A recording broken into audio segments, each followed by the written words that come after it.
The night gleamed like poured gold along the boulevard, where engines purred like tamed predators and camera flashes carved silver streaks into the dark. Guests in tailored brilliance stepped from their machines, each vehicle a glittering announcement of importance. At the far edge of the valet line waited a lone classic car, its once red paint now muted into rusted wine. Behind the wheel sat Jordan, a black driver with a calm spine and eyes that had already seen too many kinds of judgment. His hands, steady on the steering wheel, carried the patience of someone who no longer needed the world's permission to breathe. Before we begin, tell me, where are you watching from? Drop your city in the comments, and if you believe in giving bullies exactly what they deserve, hit subscribe now. You won't want to miss what happens next. When the billionaire's white limousine rolled up, conversation shifted like wind toward gravity. The man stepped out in a suit brighter than his smile, tossing keys at an attendant before spotting Jordan's car. A theatrical laugh cut through the music. "Who let that museum piece on my carpet?" he said, voice smooth as insult. Cameras caught his words. Laughter followed, thin and eager. Jordan only nodded, unshaken, opening the door for another guest as though the cruelty were a faint drizzle on polished glass. The billionaire leaned closer, whispering, "You still driving relics, my friend? Tell her to retire." Jordan's gaze lifted once, quiet but unwavering, a flicker of dignity amid chrome and champagne. Somewhere a violin trembled into silence. Even the night seemed to hold its breath. He turned back to his post, the mockery still echoing, yet a small half-smile lingered, one that promised the story wasn't finished. Inside the ballroom, chandeliers dripped with molten light, each crystal reflecting the power that money loves to admire. The billionaire moved through it all like a conductor leading an orchestra of approval. His laughter rehearsed, his handshake heavy with self-congratulation. Around him, the city's elite floated in polite orbit, discussing profits as if compassion were a foreign currency. A waiter cleared untouched desserts while the billionaire bragged about a recent acquisition, dismissing his employees as replaceable gears. The room agreed with practiced smiles. Outside in the cool night air, Jordan lifted the trunk of another luxury sedan, tucking away the evening's last receipt book. Streetlights framed his quiet universe, one far removed from champagne toasts.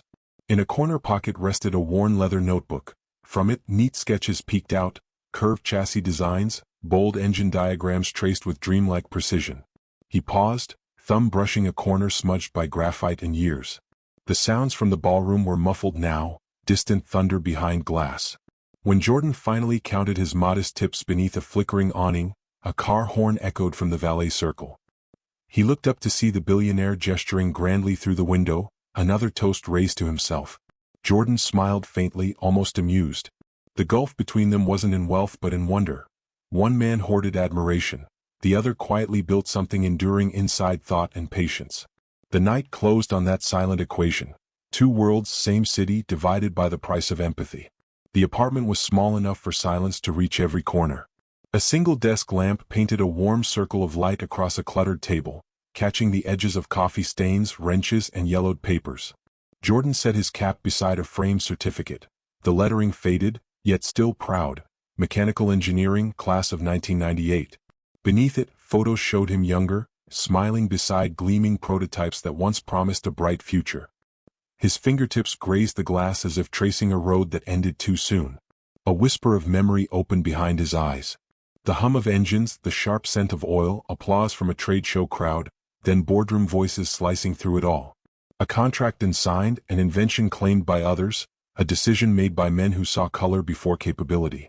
One signature had undone years of effort, and his name quietly vanished from the design that changed the industry. The flashback broke with the clink of his kettle, pulling him back to the dim apartment and the slow drip of ordinary life. He poured tea, the steam fogging the certificates on the wall. For a moment, the fog softened everything, failure, loss, even regret. But beneath it, a steady light remained. Jordan flipped open the notebook again, adding fresh lines to an unfinished sketch. His movements were deliberate, almost reverent, as though each pencil stroke reclaimed a measure of stolen dignity. There was no bitterness in his calm, only the weight of knowing that brilliance unrecognized could still burn quietly, waiting for air. The night outside hummed with distant tires over wet asphalt, and he listened, hearing in every rhythm the clockwork of possibility returning to life. Morning spilled through glass walls of the convention center, bouncing off chrome and polished displays until every surface looked newly minted. The annual automotive expo buzzed with money and ego, Suits shimmered, lenses clicked, applause came easy. Jordan, dressed in the same clean uniform from his driving shift, moved silently among the vehicles, curiosity flickering behind his calm expression. He paused before a futuristic engine model, tracing its familiar contours with an engineer's quiet awe. From across the hall, the billionaire's voice rang out like a brass announcement. "Well, look what the street swept in," he called, swaggering toward him, entourage in tow. The investors laughed, interpreting cruelty as charisma. He circled Jordan as if inspecting an outdated part. "Admiring technology you can't afford to fuel?" he asked. The audience chuckled again, eager to stay aligned with wealth. The air thickened with performative amusement, one man's derision becoming another's entertainment. A uniformed guard approached, uncertain, waiting for instruction. The billionaire waved a jeweled hand. "Escort him out, will you? This space is for innovators, not chauffeurs." Cameras caught the order, lenses tilting toward the small human drama that feeds appetite for hierarchy. But Jordan didn't flinch. He closed his notebook softly, straightened his spine, and looked the man full in the face, not defiant, simply unafraid. That honesty unsettled the crowd more than any argument could. The guard hesitated, sensing the wrongness. Even the billionaire's grin lost shape under the driver's steady gaze. Without a word, Jordan stepped back, letting silence hang like verdict. Somewhere behind him, an announcement began for the expo's main unveiling, a thunderous applause masking the tremor of guilt now crawling through the laughter. The insult had landed, yet the air said, even this humiliation had an expiration date. A ripple of applause cut through the tension as stage lights dimmed and spot beams collided on the covered centerpiece of the expo. The billionaire lifted a hand for attention, his voice smooth and amplified, promising history in motion.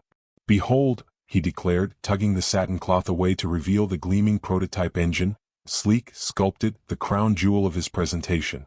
Cameras fired relentlessly. Yet one flash ricocheted off a small silver plate on the housing, its engraving catching Jordan's eye. Two initials glimmered beneath the glare, J.C. For a heartbeat he couldn't breathe. The script of humiliation rewound in silence. Then recognition struck the crowd at once, first as murmurs, then as startled whispers. One investor leaned toward another. "Wait, those initials, weren't they on the early patent drafts?" Someone pulled up an image, comparison confirmed the impossible. The billionaire's confident grin faltered. Jordan stepped closer, the crowd subconsciously parting as if led by gravity itself. The buzz of awe, confusion, and fear merged into a single collective hush. He placed his fingertips lightly against the metal, reverent yet steady, confirming what memory already knew. Years of erasure, reduced to 2 letters lingering beneath polish. Reporters rushed forward, flashes exploding again, no longer aimed at the billionaire but the quiet man beside the engine. The billionaire stammered something about inspiration credit, but his voice trembled against the static hum of exposed truth. Jordan didn't speak yet. He simply turned toward him, eyes calm, expression unreadable, a living contradiction of grace and vindication. In that moment, every onlooker understood the hierarchy had cracked. The laughter of the previous night echoed faintly somewhere between guilt and awe, swallowed now by a silence that felt sacred. The hall vibrated with stunned murmurs as reporters pressed forward, their microphones stretching like spears toward the two men. Jordan reached into his worn leather bag and drew out a folder wrapped in twine. No dramatics, just deliberate precision, the kind that commands attention without demanding it. He opened it on the display table beside the engine, revealing aged blueprints, patent forms, and dated correspondence bearing his signature and the company's seal. Cameras clicked furiously, immortalizing proof that no denial could erase. If you believe in giving bullies exactly what they deserve, hit subscribe now. You won't want to miss what happens next. The billionaire's polished composure began to fracture. His smirk faltered, eyes flicking between the documents and the gathering eyes of his investors. For once, words, the same weapons he'd used to belittle, deserted him entirely. Jordan spoke, his voice low and clear. "This design was my graduate project, my work. It was licensed under promises that never reached me. I could have fought longer, louder, but I chose peace over a lawsuit I couldn't afford." He paused, gaze level.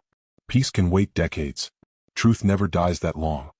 No bitterness colored his tone, only quiet authority shaped by resilience. The crowd's noise softened into introspective silence. Nearby screens projected his name beside the original patent photos, each click dismantling years of deception. Investors whispered withdrawal plans, The billionaire's entourage slipped quietly toward the exits. Jordan gathered his papers, folded them neatly, and stepped back from the engine as if releasing a burden. "I didn't come to ruin anyone," he added, barely above a whisper. "I just came to remember who I was." The air trembled, not with applause but with respect.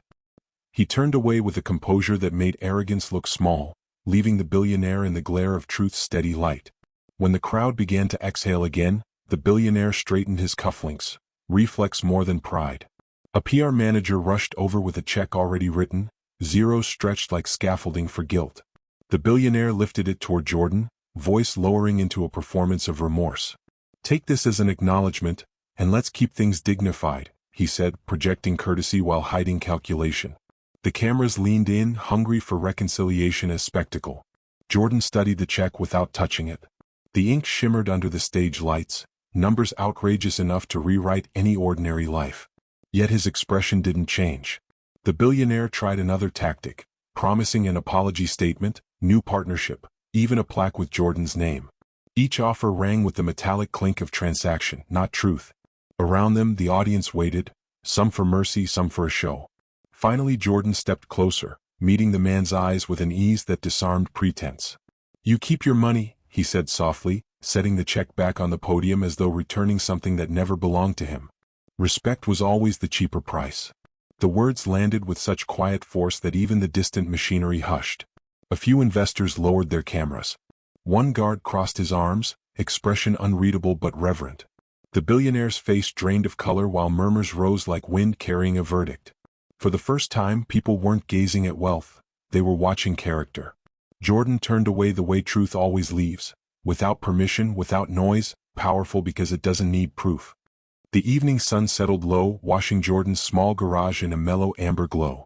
Dust motes drifted lazily through warm air, catching light like tiny metals suspended in time.